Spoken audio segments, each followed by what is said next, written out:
Kaixo arratsaldeon eta ongi etorri Kazetaguneko saio berri honetara. Lehenik eta behin nire izena Jurgi Bilbao da, bekaldean irakurri dezakezuen bezala, Jurgi Bilbao. Eta, ikusten dut jendea konektaturik dagoela, norbaitek entzun eta ikusten daztela, ondo egoki ikusten daztela eta entzuten daztela konfirmatzen badozte, eskertuko nioke. Bien bitartean, Kazetaguneko saio txiki berri honetara ongi etorriak eta oraingokoan doako liburu elektronikoak jaisteko aukera aztertuko dugu ordu erditxo honetan. Ez dakit ondo entzuten dazte, ondo ikusten dazte, komentarioetan konfirmatzen badoztezue, asko eskertuko nizueke. Dina moduan, doako liburu elektronikoen jaitsieraz mintzatuko gara, ezagutu deizuen, liburu elektronikoak non jaitsi ditzakezuen edo zein gailurekin kontsumitzu ditzakezuen mota honetako liburuak. Eta hau esan da, sarrera txikitxo batekin hasten naz, hasi baina aurretik komentatu bere iruzkinen atal horretan ondo entzun eta ikusten daztela konfirmatzeaz gain, gogoratu beti zuen zalantzak eta dudak bere komentarioen atal honetan idatzi ditzakezuela, nik nosbehinka begiratatxo bat botako diot. Eta dudan heinean kontestaten eta duda horrek argitzen saiatuko naz. Horrez gain, pare bat galdera egin aztearren, irakurlezaleak zarete, tableta edo reader bat daukazue badakizu zer da, ez duzue inoiz honen inguruen entzun. Liburuek noiz naiz eta edo non irakurtzen nahiko zen dituzke eta errezez eskuratzea, kurtsu bet horren inguruen, esplaiatu alzarea bere iruzkinen atalean, nik ustura irakurriko ditzuet, eta zuek ere parte hartu dezakezuela komentatzen dizuet iruzkinen atal honetan. Teknologia berriak direla eta gaur egun liburu elektronikoaren formatuari esker, gailu berean liburu kopurua ia mugagabea izan dezakegu. Nahi dugunean eta nahi dugun lekuan testuan bat kontsumitu ahal izateko. Eta berez, teknologia berri hauek eta internetek eta gailu goltsikoan dara matxagun gailu eta ordenagailu esan beharko genuke gaur egun jada, liburuen sektore honetan bere aurrera pausu handi bat suposatu duela esan dezakegu. Beti ez da izango dana negatiboa eta teknologiak aurrera pausu handi bat ere suposatu dau irakurtza gustatzen zaien pertsonen artean batez bezta. Baina, zertan da liburu elektronikoaren kontu hau, e-booka edo gero eta gehiago entzuten da kontzeptu bat, baina behar bada, hemen baldin eta bazaudete, behar bada ez duzu inoz honen inguruan entzun. Eta horretarako, hurrengo diapositiba dago, zer da e-book bat edo liburu elektroniko bat. Ia, letra horrek elektroniko hitzetik irten da dagoen letra eta gero eta kontzeptu hau gero eta erabiliagoa izaten da, bat hitzaren aurretik jartza elektronikoa delakoaren katalogoan sartzeko. Beraz, zer da e-book bat? Hau ez da, besterik digitalizatu, norbaitek idatzi eta lehen boligrafoz idatzi behar zena gaur egun ordenagailuz idazten dugu eta gero eta gehiago. Berez, azken finean, lehenek aurrezten duguna papela izango litzateke. Beraz, papel gero eta gehiago erabiltzen dugu eta testu guzti honek digitalizatu eta artxibo informatiko batean jasotzen duen liburu bat izango lirateke. Ibuka besterik ez. Beraz, artxibo informatiko batean liburu bat sartuta dagoen, bertan. Eta hau, gailu digital batean erabili edo irakurri ahal izateko eskuragarri beti. Gailua, izan liteke aztertuko dugun moduan smartphone bat, tablet bat, ordenagailu bat edo, baita liburu elektroniko edo irakurgailu elektroniko bat.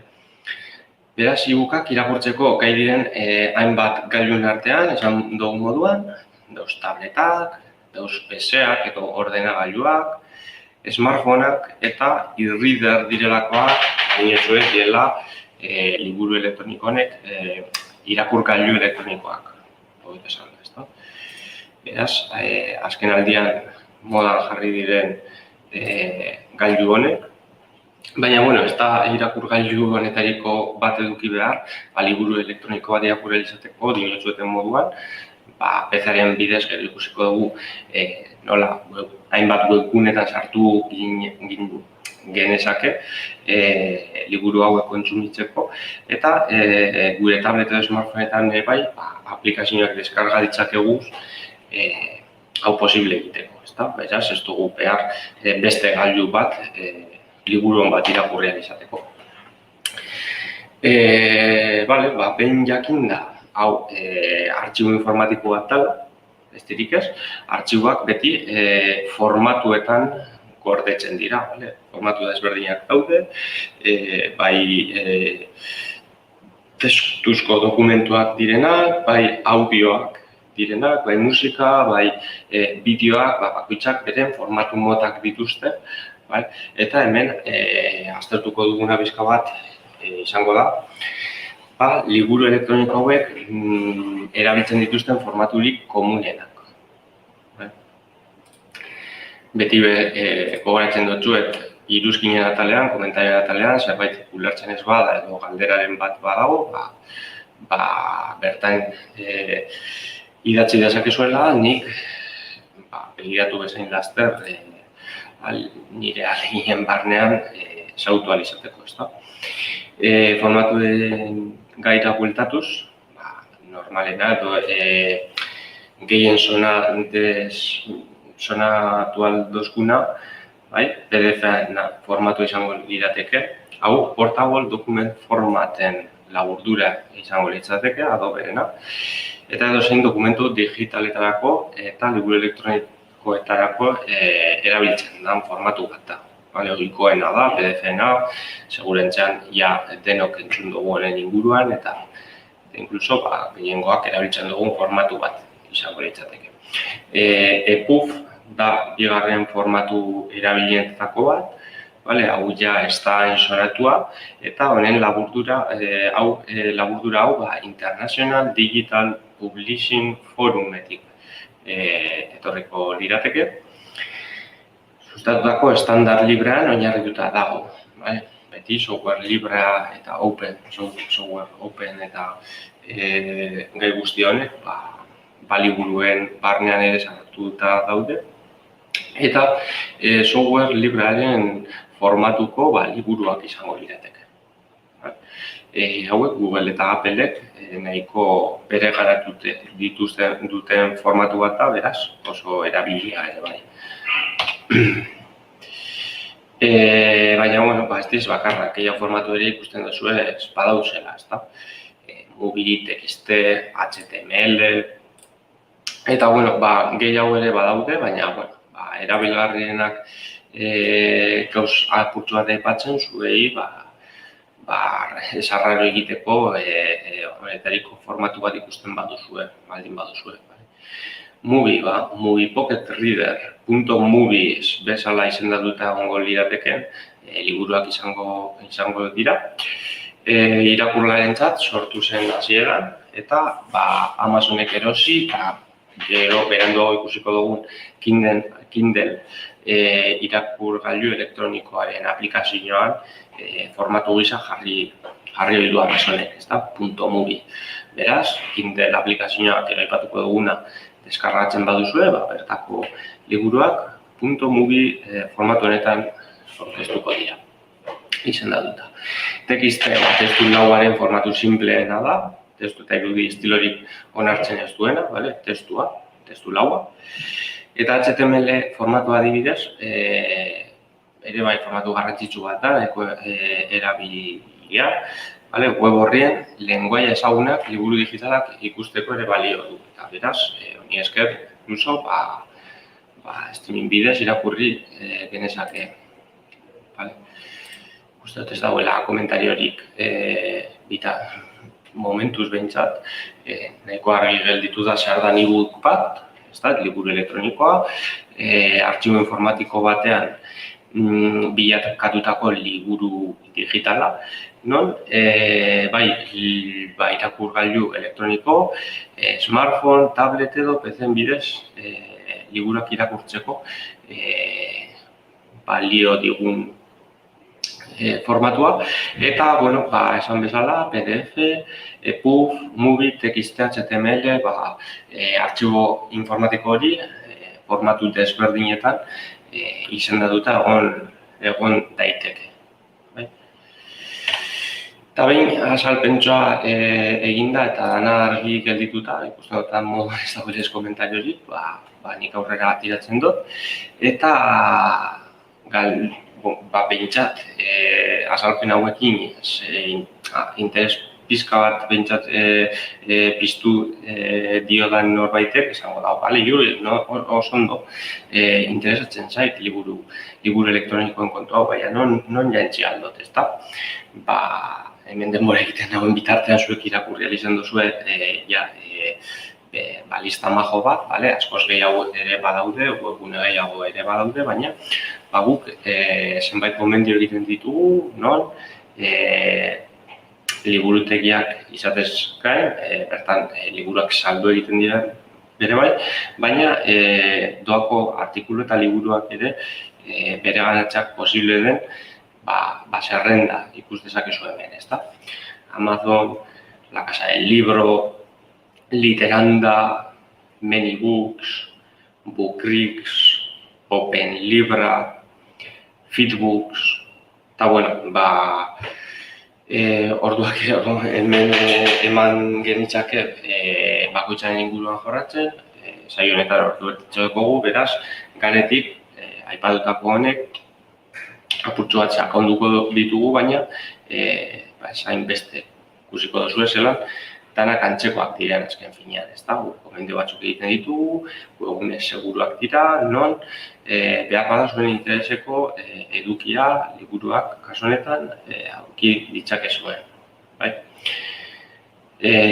Famatuena, ezagunena, behintzat, Amazon izango litzateke. Behar bada batzuek argituta gelditu zarete, baina, Amazon printzipioz hasiera baten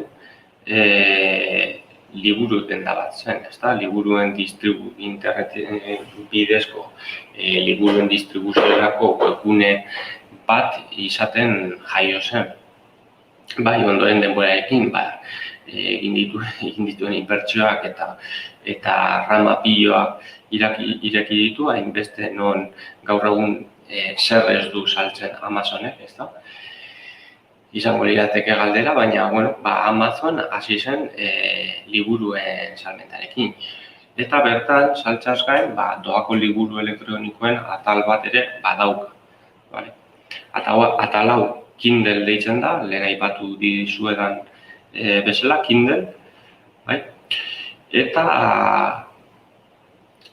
bai dela garrantzitsua kasu honetan, ez nahaztea, doako bertsionekin, Kindle deitzen den doako bertsionekin, zeren eta badago beste atal bat deitzen dena Kindle Unlimited. Kindle Unlimited. Eta kasu honetan, Kindle Unlimited harpidetzako zerbitzu bat da, ezta? Prime Reading edo Prime harpidetza berez duten usuarioak, azken finean Prime harpidetza ez da besterik usuarioak diru bat ordaintzen duen eta hainbat ezaugarri edo berezitasun ezaugarri berezi ditu ezer ordaintzen ez duten aldean, ezta?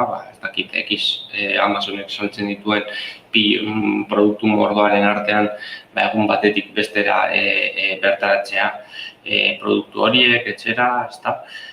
Prime Video, pelikulak eta seriak gustuko duten entzako, doainik ikusi ahal izateko, bideojokoak txako bere Prime Gaming, eta Prime Reading edo Prime harpidetza, limiten parte izango litzateke, beraz, zuen interesekoa doako liburuak kontsumitzea baldin bada, Kindle, simplemente Kindle, izango lirateke zuen aukera. Harpidetzadan sartu gabe. Bertan, Amazonen ikus dezakezue agurtzu eta argazkian bere interfaza, nahiko sinplea da. Webgune hauek goikaldean eskerretara beti hauen logoa izaten dute erabiltzaileak jakin dezan edozein momentutan non aurkitzen den, kasu honetan Amazon.esen. Bere eskumatara bilatzaile bat, oso era intuitiboan, edonok baldin eta badaki bilatzen ari dena bertan idatzi edo hitz-gakoren bat, eta Amazonek zerrenda bat egingo dizu idatzi duzun horrekin, eta behekaldean ikus ditzakegu portadak, liburuen portadak, titularra eta bertan liburu baten pintsatu ezkero, bere landing pagera joko genuke, non ilustrazioa, deskribapena, beste usuario erabiltzaileen irakurri produktu hau adkiritu duten beste erabiltzaile batzuen iritzia irakur dezakegu eta aztertu ondo jakin aurretik deskargatu nahi dugun edo ez, gure interesekoa delako edo ez, ezta. Eta, Amazon ikusi dugun moduan, beste zerrendako batzuek jarraituz, La Casa del Libro ikus dezakegu kasu honetan, interfaz nahiko simplearekin, liburuen salmentarako beste plataforma bat, eta doako e-book atala ere badauka. Argazken ikus dezakezuen nola. Kasu honetan da berdea, goian eskerretara bere logoa eta eskuman bilatzailea, buskako, eta kasu honetan masen pintsatzerakoan desplegable hau ireki zaigu, non kategoriak, salduenak, e-book salduenak, azken nobedadeak, eta ikus dezakegun, baina bertan fijatzen bazarete markatuta duzue e-books gratisen atala, non pintsatuz, La Casa del Libro doainik dauden e-bookak bere garatzeko aukera dagoen.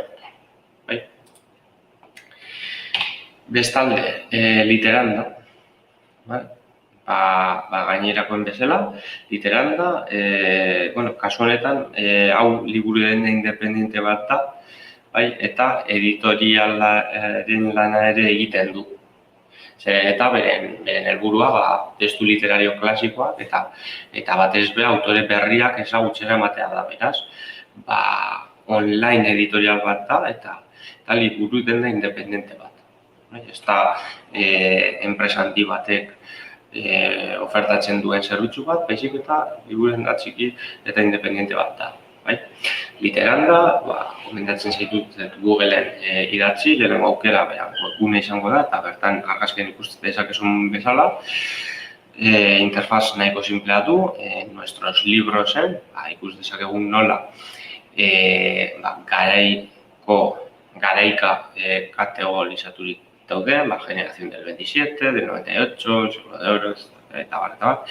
Gainera generos ere bai, zientzia fikzioa, novela, fantástica, negra, contemporánea, Eta autoreka ere kategorizatzen du. Beraz, hor duzue beste aukera bat, literanda deiturikoa. Many books, inglesez izena, inglesez egon arren, kasu honetan, hainbat hizkuntzatan publikatutako liburuak daude. Beraz, hor bilatzaile bat, segurantzako egunari hizkuntza aldatu ahalko zaio, hemen ikusten dugu, nola argazkian behekaldean idiomas jartzen duen atalean, arabika, bulgaro, breton, katalan, valenciano, islandés, italiano, eta abar luze bat segurantzea. Beraz, hor daukazue beste aukera interesgarri bat, eduki, bilatzaen aldera. Bookrix plataforma honetan, deskargatzeko eta online irakurtzeko liburuak topatu ditzakegu, gainerakoen bezala. Gazteleraz irakurtzeko liburua, gazteleraz irakurri nahi izan ezkero, languages, edo idiomaren atalera jo beharko genuke, eta Spanish edo erdera aukeratu. Eta, hor interfazean ikus dezakegu, berdea izan beharren urdina dela, eskerreta goikaldean berean logoa, bilatzailea, liburuetan pintxaten badugu, eta liburu bat aukeratu, hor markaturik ikus dezakezuen nola leer el libro, bertan online irakurtzeko aukera ematen digun, edo deskargatu dezakegun ondoren internet barik egongo garen leku batean irakurri ahal izateko. Beraz, hau aukera hor dago bere bai. Azken finean, edukia ez da errepikatzen joango eta ez da bata bestea baino bera, baizik eta plataforma batean zure interesekoa den liburu guztiak irakurri dituzunean, beste plataforma batean esploratzera joan zaitezke. Amaitzen joatarren, zerrendarekin, OpenLibra, liburu espezializatuagoak eta teknikoagoak dituen plataforma bat izango lirateke. Betiko liburuetatik apurtzuet aldendu zuen interesekoa apurtzuet teknikoagoa barkatu edo zerbait gai espezializatuago bat bada, OpenLibra aukera ona izango lirateke kasu honetan, bertan interfazean ikus dezakezue zelan kategorian aldean, kasu honetan ajedreza, bellas artes, artea, legeen kontua, databaseak, zientzia, sinema, komikiak, web garapena, irudi eta diseinua, hezkuntza, elektronika eta bar luze bat. Bertan, eduki nahiko interesgarri aurki dezakezue, doainik, eta gainera zuen interes espezifiko batekoa izan daiteke. Hori beti dago. Amaitzeko, feedbooks ere aipatzen dutzuet. Kasu honetan, beste motadako liburuen artean, desberdintasuna da,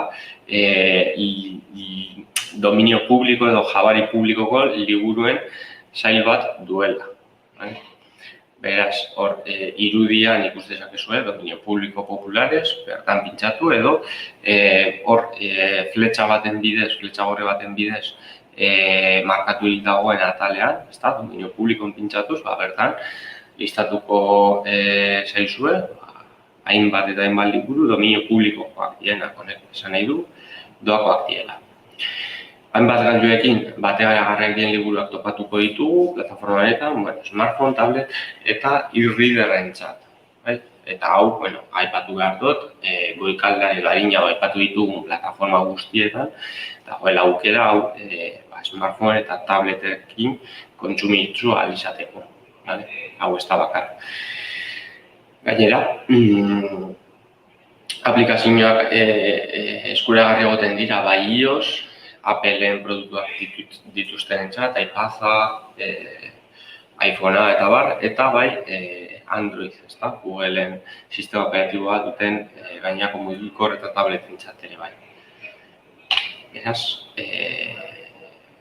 bere bai aipatu behar dutzuet, ez diesela aukera bakarra, segurantzean aipatu ditugunak baino askoz gehiago ere badaude, gogoratu komentarioetan parte hartu dezakezuela eta ez baduten aipatu zuke bai erabiltzen duzuen edo komentatzen duzuen baten bat bere bai idatzi dezakezuela bertan.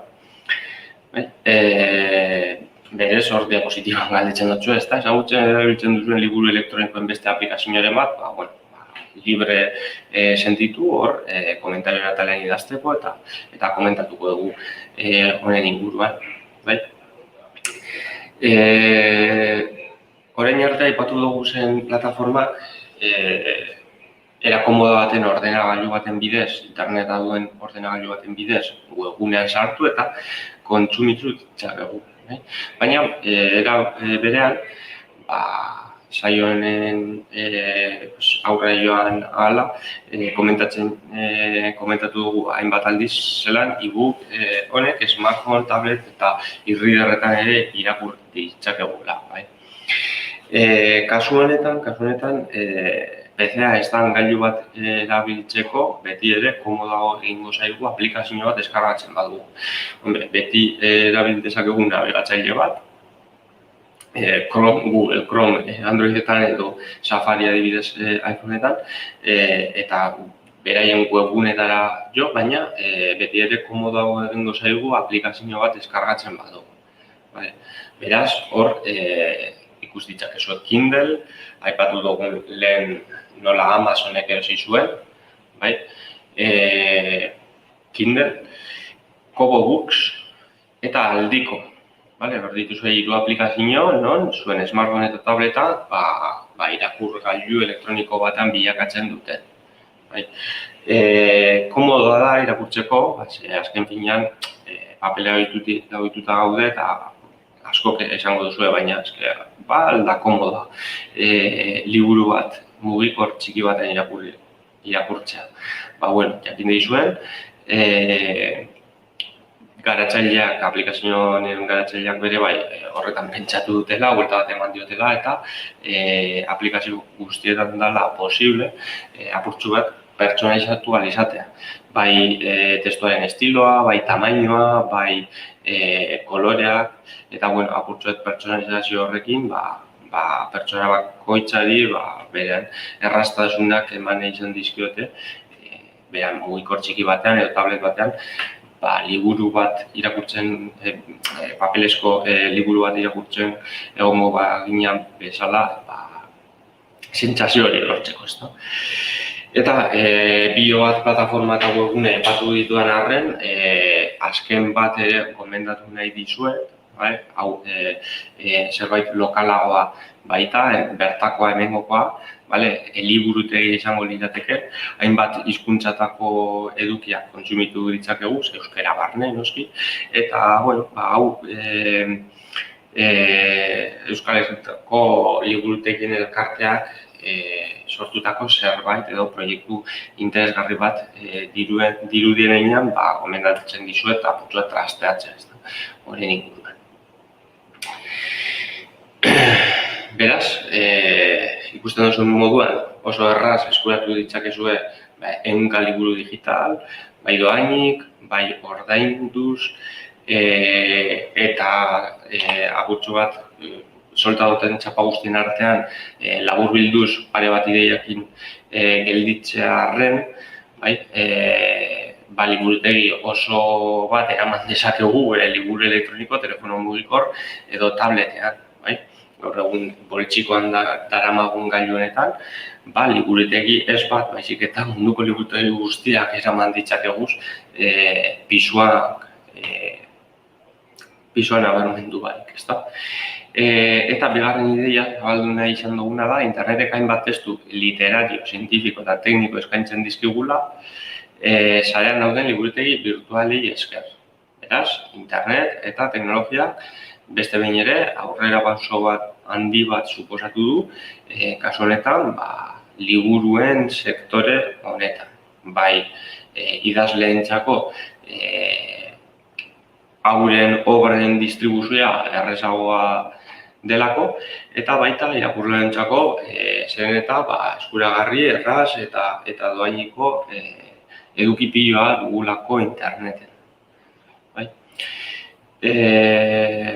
Begiratuko dut komentariorik dugun, ez dut ikusten zalantzarik izan duzuen. Hala ez, ustot ondo azaldu naizela dirudi ez dudalako zalantzarik irakurtzen.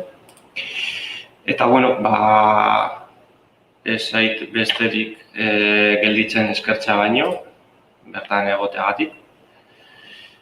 Gogoratu, gure webgunean kasetaguna.eusen sar zaitezketela, gure kasetaguneko zerbitzuak ikus ditzakezuen. Mota honetako saioak zuen gustokoak badira, bertan ikusi ditzakezue guren programazioa.